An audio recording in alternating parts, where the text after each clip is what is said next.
ഞങ്ങളും ക്രൂശിക്കപ്പെട്ട ക്രിസ്തുവിനെ പ്രസംഗിക്കുന്നു. ദൈവ തിരുനാമത്തിന് മഹത്വം ഉണ്ടാകട്ടെ. ദൈവത്തിന് സ്തോത്രം. ദൈവ ഇഷ്ടം, ദൈവത്തിന് ഇഷ്ടമോ നിങ്ങളുടെ ശുദ്ധീകരണം തന്നെ. ശുദ്ധീകരണം പ്രാപിക്കുക. ശുദ്ധീകരണം പ്രാപിക്കണമെങ്കിൽ അനേകം പ്രശ്നങ്ങളിൽ കൂടി നാം കടന്നു പോകേണ്ടി വരും. അനേകം യാതനകളെ നാം അഭിമുഖീകരിക്കേണ്ടി വരും. അനേകം ദുരിതങ്ങൾ നാം നേരിടേണ്ടി വരും. ഒറ്റപ്പെടുത്തലുകളും കുറ്റപ്പെടുത്തലുകളും നേരിടേണ്ടി വരും. അനേകം പ്രതിസന്ധികളെ നാം അഭിമുഖീകരിക്കേണ്ടി വരും ശുദ്ധീകരണം പ്രാപിക്കാൻ. ഏലിയാവ് കർമ്മേലിൽ തീ ഇറക്കാൻ ദൈവം ഉപയോഗിച്ച ദൈവഭൃത്യനാണ്. കർമ്മേൽ ഗിരിയിൽ തീ ഇറക്കി, പ്രാർത്ഥിച്ച് തീ ഇറക്കി. ചെറിയ കാര്യമല്ല.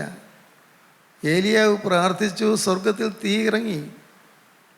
പക്ഷേ ആ മഹത്തായ സംഭവത്തിൻ്റെ പിന്നിൽ ഏലിയാവിന് വലിയ വലിയ ശുദ്ധീകരണങ്ങൾ കർത്താവ് നൽകി. ആഴമേറിയ അനുഭവങ്ങൾ കർത്താവ് നൽകി.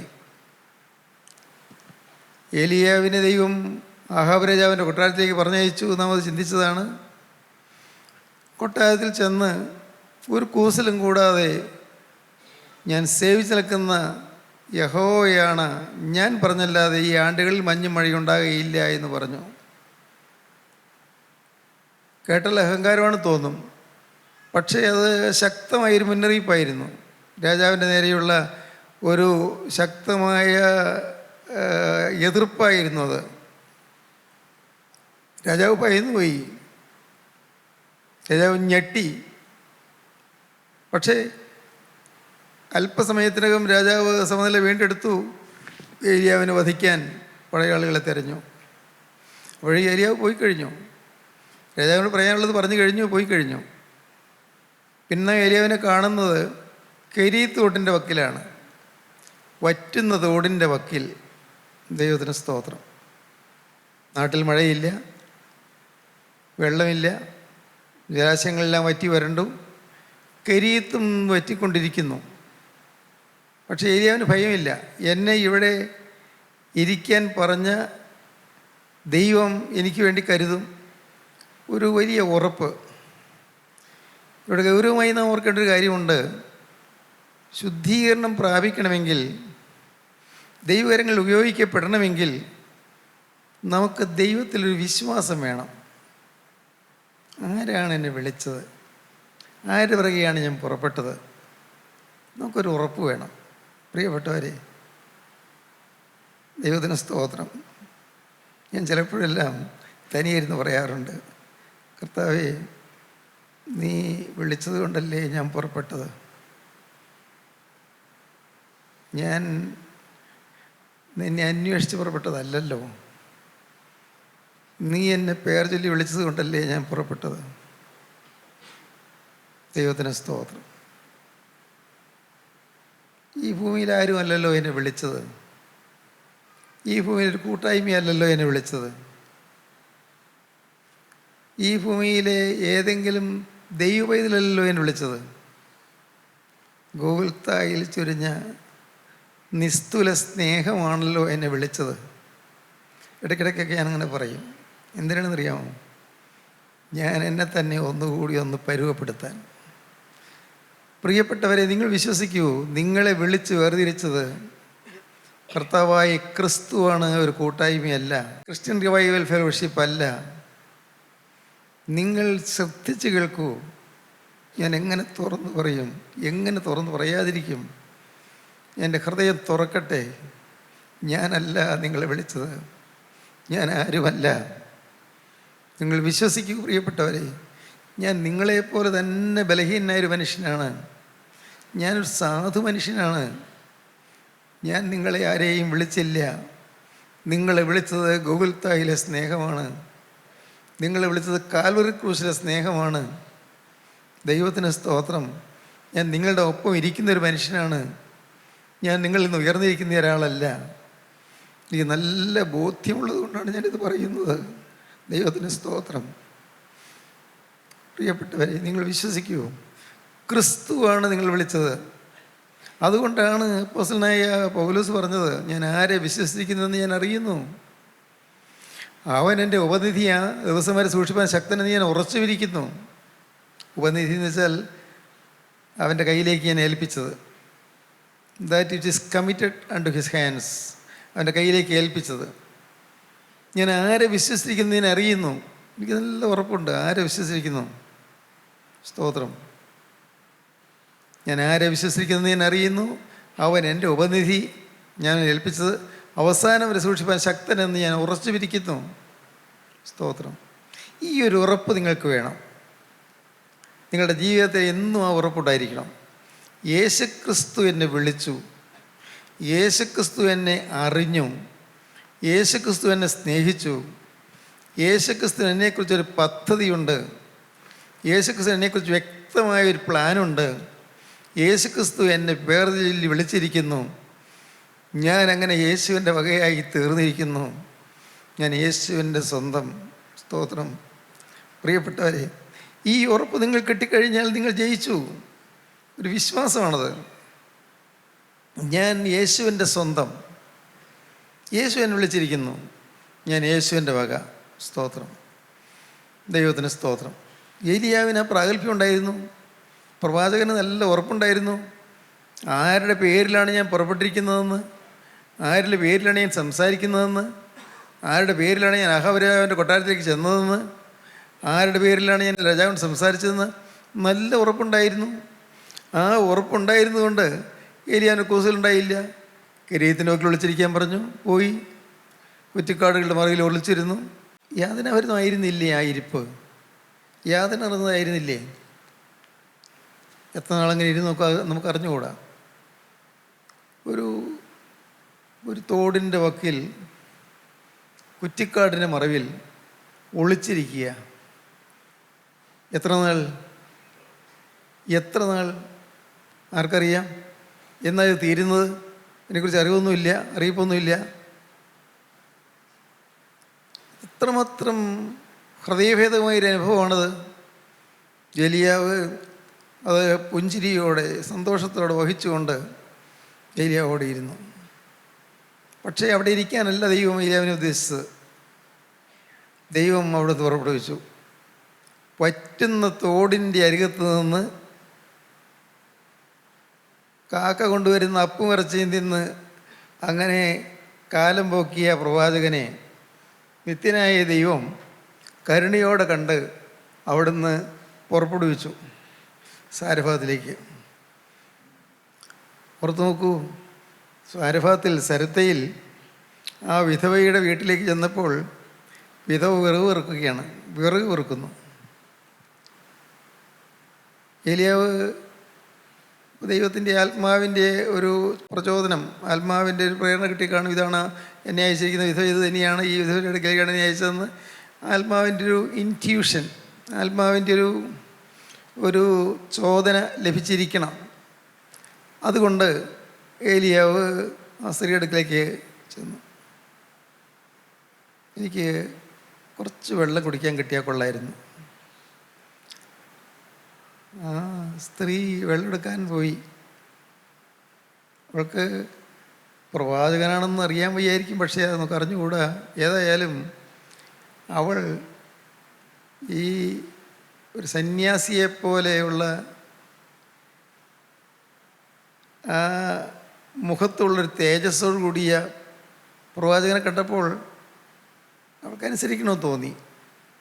അവൾ വെള്ളം എടുക്കാൻ പോയപ്പോൾ വിളിച്ചു പറഞ്ഞു, എനിക്ക് ഒരു കാര്യം, ഈ ഒരു ചെറിയ അപ്പം കൂടി കൊണ്ടുവരണം. അപ്പോൾ അയ്യോ ദൈവപുരുഷനെ, അങ്ങനെ അപ്പം എടുക്കാനില്ല. കലത്തിൽ ഒരിറ്റ് മാവ്, ഭരണിയിൽ ഒരല്പം എണ്ണ, അത്രയേ ഉള്ളൂ.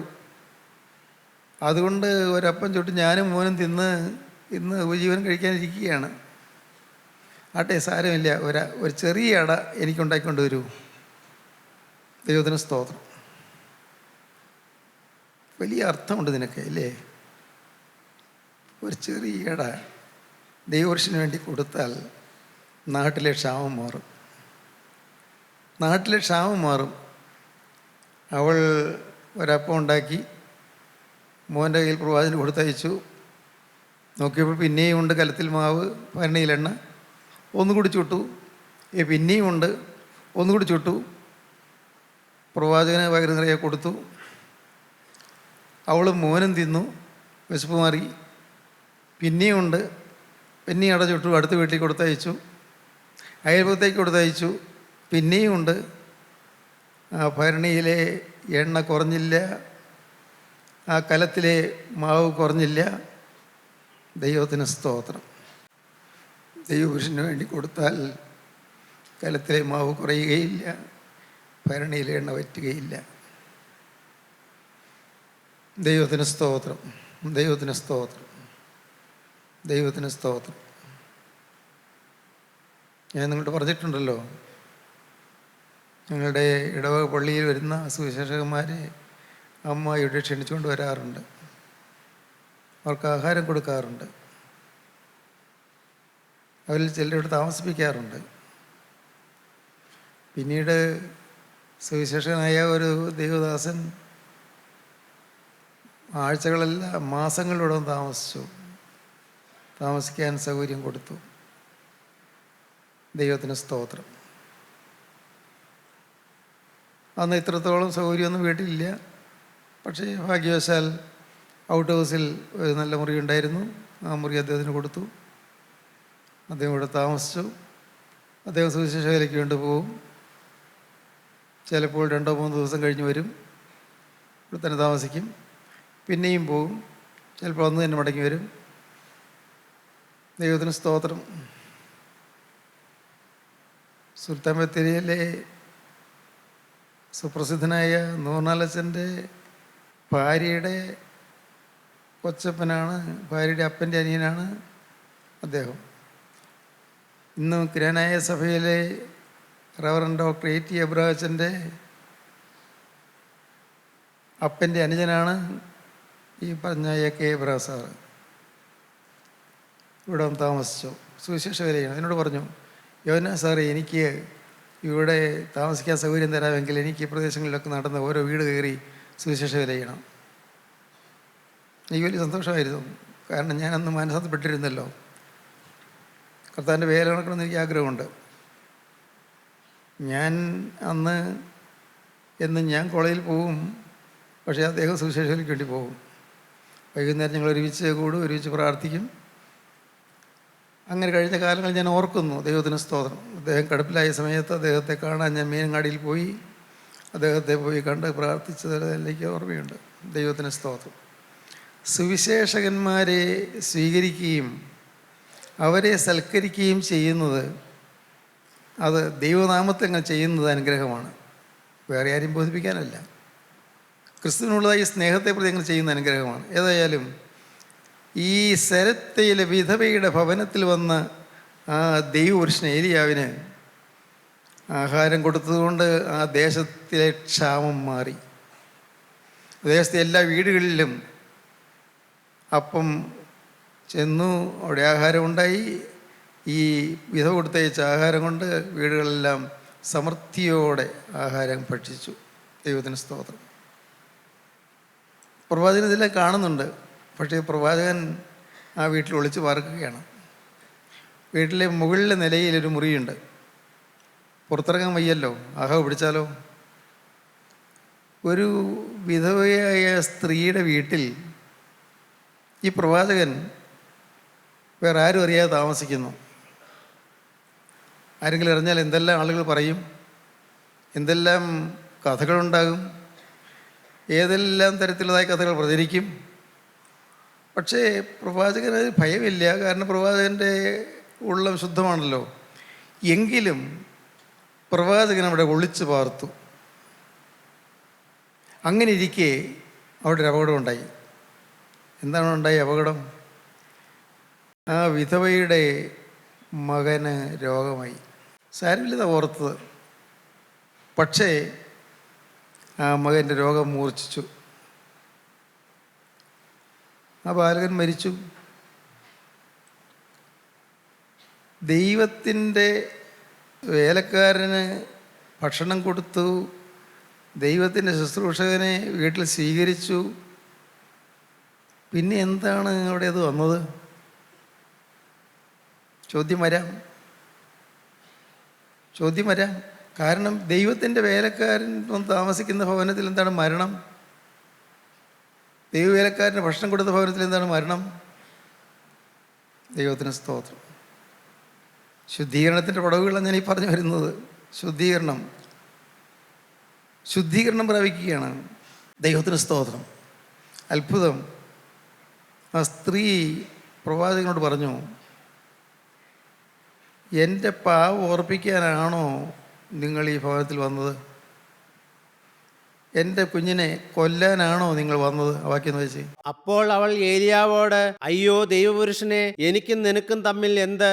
എൻ്റെ പാപം ഓർപ്പിക്കേണ്ടതിനും എൻ്റെ മകനെ കൊല്ലേണ്ടതിനുമാകുന്നുവോ നീ എൻ്റെ അടുക്കൽ വന്നത് എന്ന് പറഞ്ഞു. എൻ്റെ പാവം ഓർപ്പിക്കേണ്ടതിന്. എന്താ മകൻ മരിക്കുമ്പോൾ പാവം ഓർക്കുന്നത് എങ്ങനെയാണ്? എന്താ നിങ്ങൾക്ക് മനസ്സിലായത്?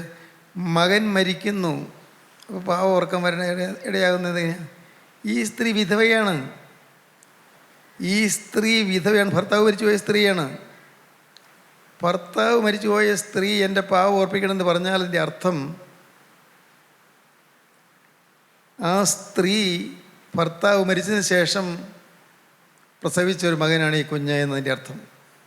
നോക്കൂ, ഭർത്താവ് മരിച്ചതിന് ശേഷം അവൾക്കുണ്ടായൊരു കുഞ്ഞ്. ആ മകൻ മരിച്ചപ്പോൾ എൻ്റെ പാവം ഓർമ്മ വരുന്നു.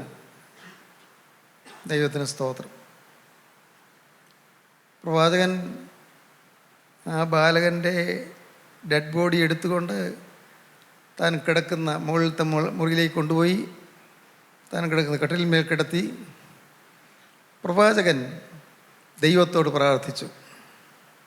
ദൈവത്തിന് സ്തോത്രം. ദൈവത്തോട് പ്രാർത്ഥിച്ചു. എന്ത് വീർപ്പുമുട്ടുന്നൊരു അവസരമായിരിക്കും അത്! എന്ത് വിഷമം പിടിച്ച സമയമായിരിക്കും! നമുക്കിന്ന് കഥ കേൾക്കും പോലെ കേട്ടുകൊണ്ടിരിക്കാം. പക്ഷേ അന്ന് ഏലിയാ പ്രവാചകൻ അനുഭവിച്ച മാനസിക വ്യഥ എന്തായിരിക്കും? ആ വീട്ടിലൊരു മരണം നടന്നിരിക്കുന്നു. ആ സ്ത്രീ ക്ഷോഭിച്ചിരിക്കുന്നു. വേദന കൊണ്ട് വിങ്ങി നിരാശയുടെ വാക്കുകളാണ് അവൾ പറഞ്ഞത്, എൻ്റെ പാവം ഓർപ്പിക്കേണ്ടത് നിങ്ങൾ വന്നുപോയെന്ന്. പ്രവാചകൻ അമ്പരപ്പിലായി, വേദനയിലായി. പ്രവാചകൻ ഉരുകി പ്രാർത്ഥിച്ചു. ദൈവത്തിന് സ്തോത്രം. ഉള്ളുരുകി പ്രാർത്ഥിച്ചു. ദൈവത്തിന് സ്തോത്രം. പ്രിയപ്പെട്ടവരെ, ഇവിടെയും നമുക്ക് പാഠങ്ങളൊക്കെ ഉണ്ട്. വീർപ്പുമുട്ടുന്ന സമയങ്ങളിൽ പ്രാർത്ഥിക്കില്ലാതെ എന്ത് ഗതി? മനസ്സ് വാടിപ്പോകുന്ന സമയങ്ങളിൽ പ്രാർത്ഥിക്കില്ലാതെ മറ്റെന്താ പോകാൻ വഴി? ഒരു പോംവഴിയില്ലാതെ വിഷമിക്കുന്ന സമയങ്ങളിൽ വാതിലുകളെല്ലാം അടഞ്ഞു, വഴിയെല്ലാം അടഞ്ഞു, ഒരു മാർഗവും തെളിയുന്നില്ല, പ്രതീക്ഷ അസ്തമിച്ചു. അങ്ങനെ വരുമ്പോൾ പ്രാർത്ഥിക്കില്ലാതെ എന്താ പോംവഴി? പ്രവാചകൻ പ്രാർത്ഥിച്ചു. അങ്ങ് ആഹാബ് രാജാവിൻ്റെ കൊട്ടാരത്തിൽ അയച്ച നിത്യനായ ദൈവം, കരീത്തിൻ്റെ വക്കിൽ കാക്കയെ കൊണ്ട് തൻ്റെ ദാസനെ പോഷിപ്പിച്ച ദൈവം, സ്തോത്രം, സരത്തിലെ വിധവയുടെ ഭവനത്തിലേക്ക് ഈ പ്രവാചകനെ അയച്ച ദൈവം, നിത്യനായ ദൈവം, അത്ഭുതങ്ങളുടെ ദൈവം, അതിശയം പ്രവർത്തിച്ചു. ദൈവത്തിന് സ്തോത്രം. ആ ബാലകൻ കണ്ണു തുറന്നു. അവൻ എഴുന്നേറ്റു. പ്രവാചകൻ അവൻ്റെ കയ്യിൽ പിടിച്ച് അമ്മയുടെ കയ്യിലേക്ക് അവനെ കൊടുത്തു. ആ സ്ത്രീ പറഞ്ഞു, ഇപ്പോൾ ഞാൻ മനസ്സിലാക്കുന്നു നിങ്ങൾ ദൈവത്തിൻ്റെ ആത്മാവുള്ള പുരുഷനാണെന്ന്. വായിക്കാം. സ്ത്രീ ഏലിയാവോട്, നീ ദൈവപുരുഷനെന്നും നിന്റെ നാവിന്മേലുള്ള യഹോവയുടെ വചനം സത്യമെന്നും ഞാൻ ഇതിനാൽ അറിയുന്നു എന്ന് പറഞ്ഞു. നിന്റെ നാവിന്മേലുള്ള യഹോവയുടെ വചനം സത്യമെന്ന് ഞാൻ ഇതിൽ അറിയുന്നു എന്ന് പറഞ്ഞു. ദൈവത്തിന് സ്തോത്രം. ശുദ്ധീകരണത്തിൻ്റെ പടവുകൾ നന്നായി കടന്നു പോകുമ്പോൾ ഇടയ്ക്ക് ഇങ്ങനെയൊന്ന് കേൾക്കാനിട വരും. നീ ദൈവപുരുഷനാണെന്ന് എനിക്ക് മനസ്സിലായി, നിനക്ക് ശുദ്ധോദ്ദേശമേ ഉള്ളൂ എന്ന് മനസ്സിലായി. എൻ്റെ വീട്ടിൽ 3 വർഷം നീ താമസിച്ചപ്പോൾ ഈ 3 വർഷവും നിൻ്റെ ജീവിതം ഞാൻ ശോധന ചെയ്തു. വിധവയായ എൻ്റെ വീട്ടിൽ നീ, ഇത്രയും ഹീനമായ ജീവിതം നയിച്ച എൻ്റെ വീട്ടിൽ നീ ഈ 3 വർഷം ഒരു വിശുദ്ധനായി ജീവിച്ചത് ഞാൻ കണ്ടു, ഞാൻ നേരിട്ട് അറിഞ്ഞു. നീ ഒരു ദൈവപുരുഷനെന്നും നിന്റെ നാവിന്മേലുള്ള യഹോവയുടെ വചനം സത്യമെന്ന് ഞാൻ ഇതിനെ അറിയുന്നു. ദൈവത്തിന് സ്തോത്രം. ശുദ്ധീകരണത്തിൻ്റെ പടവുകളിലൂടെ പോകുമ്പോൾ നമുക്ക് സാക്ഷ്യം ലഭിക്കും. കർത്താവിന് സ്തോത്രം. സാക്ഷ്യം. സ്നേഹിതരെ, നിങ്ങളുടെ ജീവിതത്തിലേക്ക് നിങ്ങൾ തിരിഞ്ഞു നോക്കൂ.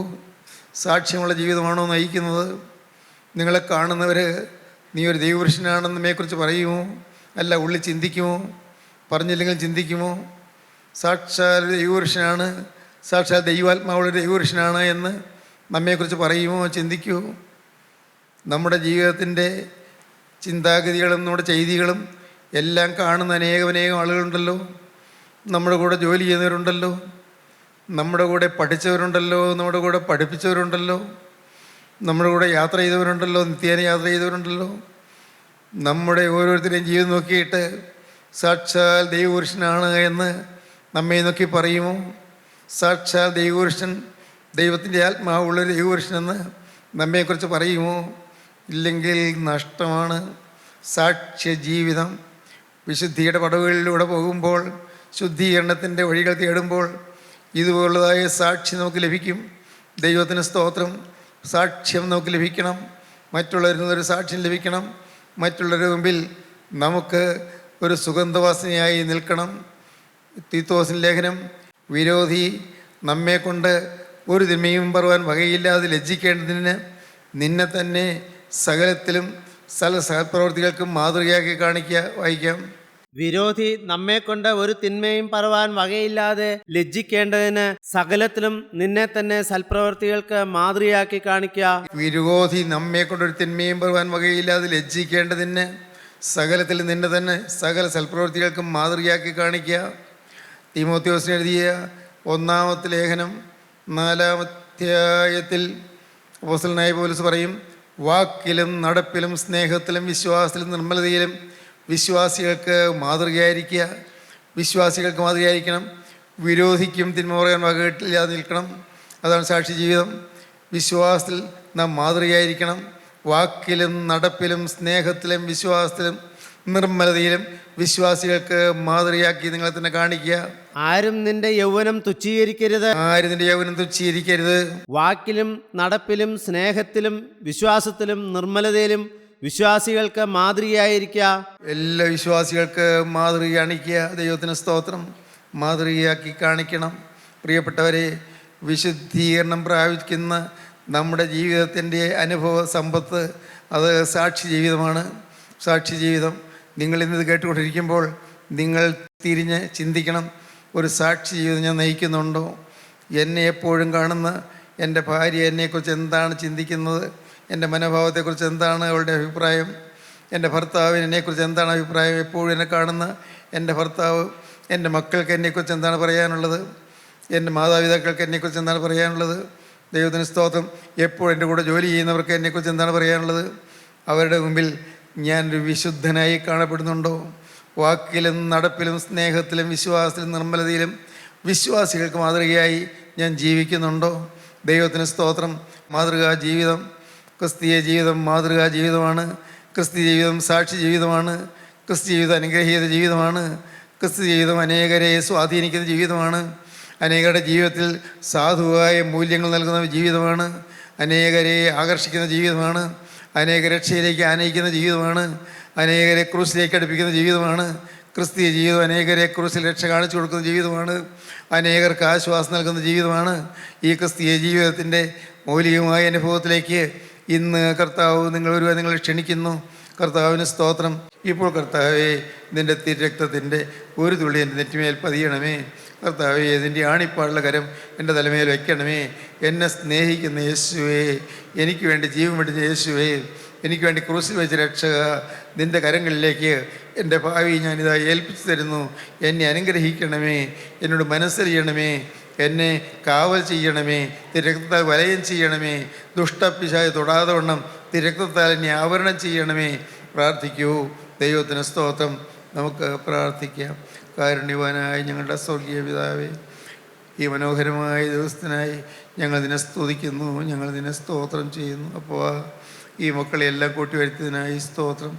നിൻ്റെ പ്രിയ മക്കളോട് അവിടുന്ന് മനസ്സറിഞ്ഞതിനായി സ്തോത്രം. എല്ലാവരെയും വിശുദ്ധീകരിക്കണമേ. എല്ലാവരെയും ശുദ്ധീകരണത്തിൻ്റെ അനുഭവത്തിലേക്ക് നയിക്കണമേ.